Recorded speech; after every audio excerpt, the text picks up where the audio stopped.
Serena won Entrepreneur of the Year last year in Australia. She owns a big outsourcing company and a bunch of websites that if I told you what she did, that would be a whole other conversation. Fabulous. So give her a big round of applause. Congratulations.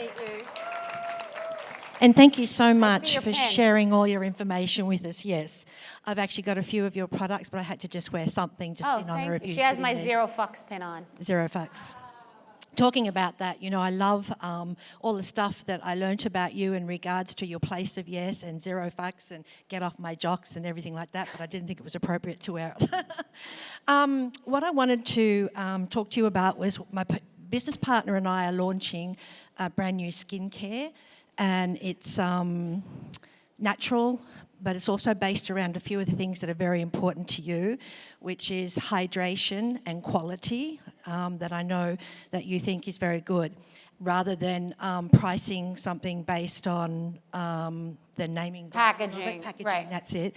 So, and we've done that with ours, and it's called eveforbiddenbeauty.com. I've also got a gift for you at the back that's actually based on that, the hydration and everything. I'm so excited. So if you were to tell people out there in regards to their skin, because I believe food is very good for the internal and also for the external, why should people be very careful about what they put on their skin and what it can do for them by being very careful? I don't know how old most people are, if there's anybody in their 20s, but when I was in my 20s, I had the worst, it was the same thing. I was in my 20s and I was obsessed with dieting and way heavier, and I was in my 20s and I was obsessed with my skin and had much worse skin. Sometimes you're so obsessed with something or so harsh with ourselves that it ends up being really damaging. So in our 20s, we strip. Not on the pole, but our skin. We always want to get rid of the pimples and strip your skin.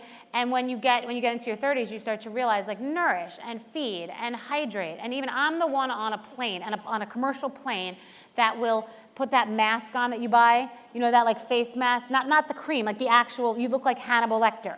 Because I'm on a plane, it couldn't be a more hydrating place, and like everything else, I'm just trying to do the best I can. And it is important. I don't drink enough water, so I have to try to drink other type of beverages to hydrate, to make you feel better. Getting dehydrated is like the worst thing it gets you sick. It gives women UTIs. It is bad for your digestion. It's bad for stress. Actually, it's flying bad for as your well. sleep. What?